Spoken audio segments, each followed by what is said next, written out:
नमस्कार मित्रांनो आणि मैत्रिणींनो. डायबिटीज झालाय का? मग आता भात बंद, पोळ्या बंद, फळं तर चुकूनही खायची नाहीत, असं सांगितलं जातंय ना? तुम्हालाही हेच ऐकायला मिळतंय ना रोज? डॉक्टर, कुटुंबीय, नातेवाईक सगळे एकच गाणं म्हणतात, सगळं बंद कर. पण थांबा, आज मी तुम्हाला एकदम वेगळी आणि खूप सोपी गोष्ट सांगणार आहे. जर मी तुम्हाला असं सांगितलं की तुमच्या आवडीचं खाणं पूर्णपणे बंद न करता अगदी पोळी, भात, फळं सगळं खात राहूनही तुम्ही तुमची शुगर अगदी अचूक नियंत्रणात ठेवू शकता? होय, खरं सांगतोय. तुम्ही पोळी खाऊ शकता, भात चालेल, फळंही खाऊ शकता. पण यासोबत फक्त 3 सोपे नियम पाळावे लागतील. फक्त 3. आणि ते नियम इतके सोपे आहेत की एकदा समजले की तुम्हाला कधीही डायबिटीज हा शब्द भयानक वाटणार नाही. आज मी तुम्हाला तेच 3 गोल्डन रूल्स सांगणार आहे, ज्यामुळे तुमची ब्लड शुगर नेहमी कंट्रोलमध्ये राहील आणि तुम्ही आनंदाने खात राहाल. नमस्कार मंडळी, मी आहे डॉक्टर नमिता पाटील. गेल्या 20 वर्षांपासून मी हजारो डायबेटिक पेशंट्सना, विशेषतः महिलांना, योग्य आहारातून शुगर कशी कंट्रोल करायची हे शिकवत आहे. माझ्या क्लिनिकमध्ये येणारे पेशंट्स पहिल्यांदा म्हणतात, डॉक्टर, आता काय खाऊ? सगळं बंद करावं लागेल का? मी त्यांना हसत सांगते, बंद काहीच नाही, फक्त बॅलन्स करायचा आहे. माझा फोकस नेहमी एकदम सोपा असतो. 1. तुमच्या ताटात तुम्ही काय घेताय? 2. तुमच्या अन्नाचं प्रमाण किती आहे? 3. आणि तुम्ही कोणत्या वेळी काय खात आहात?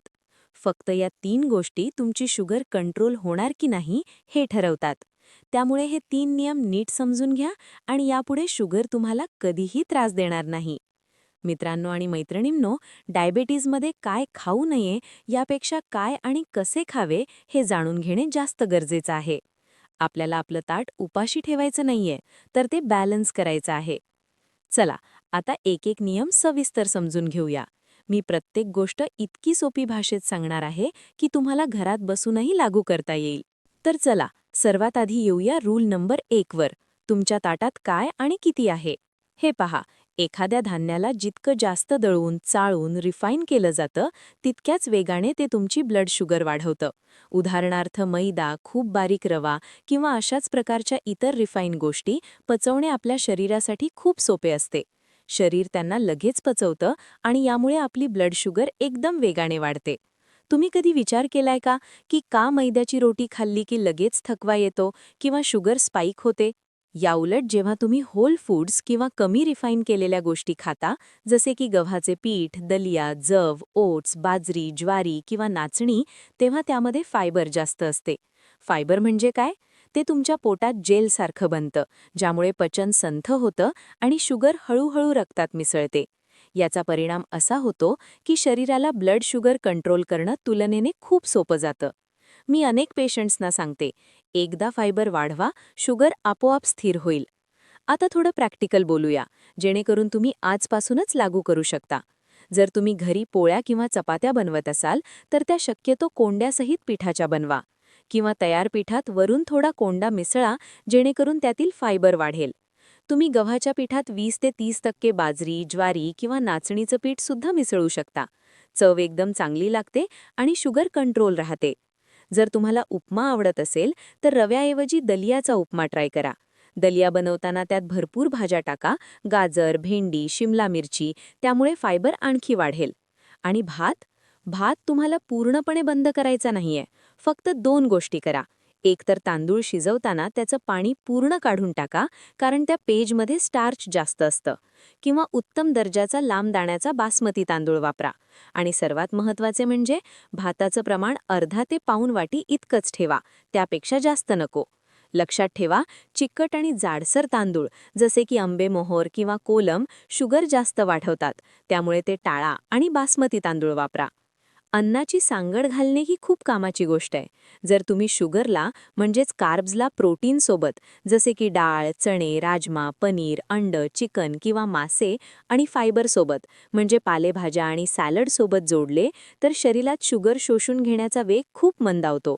आणि जर तुम्ही यावर 1 चमचा हेल्दी फॅट जसे की साजूक तूप, ऑलिव्ह ऑइल किंवा शेंगदाणे, बदाम, अक्रोड खाल्ले, तर शुगर शोषणचा वेग आणखी कमी होतो. ताटाचा साधा नियम लक्षात ठेवा. अर्धे ताट स्टार्च नसलेल्या भाज्या, दुधी भोपळा, दोडका, भेंडी, फ्लावर, कोबी, काकडी, गाजर, पालक किंवा सॅलड. पावताट प्रोटीन, डाळ, चणे, राजमा, पनीर, टोफू, अंड, चिकन किंवा मासे. पावताट कार्बोहायड्रेट्स, भात किंवा पोळी भाकरी इत्यादी. यापैकी कोणतीही एकच गोष्ट असावी, म्हणजे पोळी आणि भात दोन्ही एकत्र खाऊ नका. आणि यासोबत थोडंसं हेल्दी फॅट असणं खूप गरजेचं आहे. असं जर तुम्ही केलंत तर तुमची शुगर हळूहळू स्थिर व्हायला सुरुवात होईल. मी नेहमी ग्लुकोज मॉनिटर करण्याला खूप महत्त्व देते. तुम्ही कंटिन्युअस ग्लुकोज मॉनिटर वापरू शकता, ज्याने 24 तास तुमची शुगर लेवल मोबाईलवर दिसते, किंवा घरच्या घरी ग्लुकोमीटरने शुगर चेक करत राहा. अंदाज लावण्यापेक्षा आपली शुगर ट्रॅक करणं लाख पटीने चांगलं आहे. समजा तुम्ही आज पाऊण कप भात खाल्ला आणि शुगर नॉर्मल आली, तर खूपच छान. उद्या अर्धा कप खाऊन बघा आणि शुगर आणखी चांगली येते का ते तपासा. सगळं लिहून ठेवा. जेवण, प्रमाण, शुगर रीडिंग, म्हणजे तुमच्या शरीराला कोणती गोष्ट किती प्रमाणात मानवते हे तुम्हाला समजेल. 7 दिवस जेवणाआधी आणि जेवणानंतरचे रीडिंग्ज लिहून ठेवा. तुम्हाला नक्कीच फरक दिसेल. मी आपल्या पेशंट्सना याला फूड डायरी म्हणते आणि ते खूप प्रभावी ठरतं. आता येऊया दुसऱ्या सर्वात महत्त्वाच्या पॉइंटकडे, कार्बोहायड्रेट्स बजेट आणि वेळ. सोप्या भाषेत सांगायचं झालं तर जसं तुम्ही महिन्याच्या खर्चाचं बजेट बनवता आणि पैसा वाया घालवत नाही, तसंच प्रत्येक जेवणानुसार कार्बोहायड्रेट्सचं बजेट ठरवा. इथे आपण पोळी भात बंद करत नाही आहोत, तर त्यांना योग्य प्रकारे आपल्या जेवणात बसवत आहोत. लोक अनेकदा विचारतात की दिवसभरात किती कार्ब्स खाल्ले पाहिजेत. जर तुम्ही महिला असाल तर प्रत्येक जेवणात तुम्ही साधारण 30 ते 45 ग्रॅम कार्बोहायड्रेट्स घेऊ शकता. जर तुम्ही पुरुष असाल तर साधारण 45 ते 60 ग्रॅम पर्यंतची मर्यादा तुमच्यासाठी योग्य आहे. पण जर तुमची शुगर कंट्रोलमध्ये नसेल तर नेहमी कमी प्रमाणापासून सुरुवात करा. म्हणजे 30 ते 45 ग्रॅमपेक्षा जास्त घेऊ नका. हळूहळू वाढवत जा. कोणत्या गोष्टीत किती कार्ब्स असतात हे लिहून घ्या. एक मध्यम आकाराची पोळी किंवा फुलका 15 ते 18 ग्रॅम कार्ब्स. म्हणजे तुमच्या 30 ते 45 ग्रॅमच्या बजेटमध्ये तुम्ही 2 फुलके प्लस भाजी आणि प्रोटीन घेऊ शकता. अर्धा कप शिजवलेला भात 20 ते 25 ग्रॅम कार्ब्स. पाऊण कप शिजवलेला भात 30 ते 35 ग्रॅम कार्ब्स. 1 वाटी शिजवलेला दलिया किंवा ओट्स 25 ते 30 ग्रॅम कार्ब्स. एक नियम कायम पाळा. एका वेळी एकाच प्रकारचं कार्बोहायड्रेट खा. पोळीसोबत भात एकत्र खाऊ नका. सगळं एकत्र मिक्स करू नका. फळांबद्दल काय? डायबिटीजमध्ये फळं एकटीच खाणं टाळा. त्याऐवजी ती तुमच्या मुख्य जेवणासोबत खा. आयुर्वेद जरी याला नकार देत असला तरी डायबेटिक लोकांसाठी हेच फायद्याचं आहे. आणि हो, जर तुम्ही जेवणासोबत किंवा लगेच नंतर फळ खात असाल तर जेवणातील पोळी किंवा भाताचं प्रमाण थोडं कमी करा, जेणेकरून कार्ब्स बॅलन्स होतील. फळांचे ज्यूस किंवा शेक मात्र अजिबात घेऊ नका. त्यात फायबर नसतं आणि शुगर एकदम वाढते. एक छोटी ट्रिक सांगते. जेवताना कार्बोहायड्रेट्स नेहमी शेवटी खा. आधी भाजी खा, मग प्रोटीन खा, जे डाळ, पनीर, चिकन असेल ते, आणि शेवटी पोळी किंवा भात खा.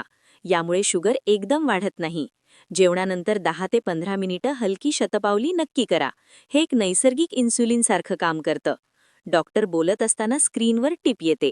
जर तुम्ही इन्सुलिन किंवा शुगरच्या गोळ्या घेत असाल तर कार्ब्स एकदम कमी केल्यास शुगर लो होण्याचा धोका असतो. त्यामुळे तुमच्या डॉक्टरांचा सल्ला नक्की घ्या आणि बदल हळूहळू करा. तुमच्यासाठी 3 तयार ऑप्शन्स. ऑप्शन ए, 2 फुलके प्लस 1 वाटी डाळ किंवा राजमा किंवा छोले प्लस 1 मोठी वाटी भाजी आणि सॅलड. ऑप्शन बी, अर्धा ते पाऊण कप उकळून पाणी काढलेला बासमती भात प्लस 1 वाटी डाळ किंवा राजमा प्लस 1 मोठी वाटी भाजी. ऑप्शन सी, 1 वाटी दलिया प्लस पनीर किंवा अंड प्लस 1 मोठी वाटी भाजी. या ऑप्शन्स वापरून तुम्ही रोज वेगवेगळे जेवण बनवू शकता आणि कंटाळा येणार नाही. चला, आता तिसऱ्या आणि शेवटच्या नियमाकडे वळूया. प्रोटीनचे योग्य प्रमाण. प्रत्येक जेवणात प्रोटीन किती असावे आणि डायबेटिक्ससाठी ते इतके महत्त्वाचे का आहे? मंडळी, अनेकदा लोक डायबिटीजमध्ये प्रोटीनकडे दुर्लक्ष करतात, पण जेवणानंतर शुगर वाढण्यापासून रोखण्यासाठी प्रोटीनच सर्वात जास्त मदत करतं. प्रोटीनमुळे पोट जास्त काळ भरलेलं राहतं, पचन संथ होतं आणि ते तुमच्या स्नायूंना बळकट ठेवतं. स्नायू जितके मजबूत तितक्याच चांगल्या प्रकारे शरीरातील ग्लुकोज वापरलं जातं आणि शुगर कंट्रोलमध्ये राहते. मी पेशंट्सना नेहमी सांगते, प्रोटीन हा तुमचा शुगरचा गार्ड आहे. एका सामान्य माणसाने दिवसभरात आपल्या वजनाच्या प्रति किलो 1 ते 1.2 ग्रॅम प्रोटीन घेतलं पाहिजे. म्हणजे तुमचे वजन 60 किलो असेल तर तुम्हाला रोज किमान 60 ते 72 ग्रॅम प्रोटीन आवश्यक आहे. हे तिन्ही जेवणांमध्ये समान विभागून घेणे हा सर्वोत्तम मार्ग आहे. कॅल्क्युलेशन कसं करायचं? नोट करून घ्या. 1 अंड 6 ग्रॅम प्रोटीन, 100 ग्रॅम पनीर 18 ते 20 ग्रॅम प्रोटीन, 100 ग्रॅम चिकन 25 ते 27 ग्रॅम प्रोटीन, 100 ग्रॅम मासे 20 ते 22 ग्रॅम प्रोटीन, 1 वाटी डाळ 8 ते 10 ग्रॅम प्रोटीन, 1 वाटी राजमा किंवा चणे 10 ते 12 ग्रॅम प्रोटीन. यावरून तुम्हाला एक साधारण अंदाज येईल की तुम्ही दिवसभरात किती प्रोटीन घेत आहात आणि तुम्हाला आणखी किती गरज आहे. जर कमी पडत असेल तर 1 चमचा शेंगदाण्याचा किंवा बदामाचं ड्रेसिंग टाका. मित्रांनो आणि मैत्रिणींनो, मला आशा आहे की आजचा हा व्हिडिओ तुम्हाला नक्कीच आवडला असेल. अगदी गुंतागुंतीच्या गोष्टी मी अत्यंत सोप्या भाषेत सांगण्याचा प्रयत्न केला आहे.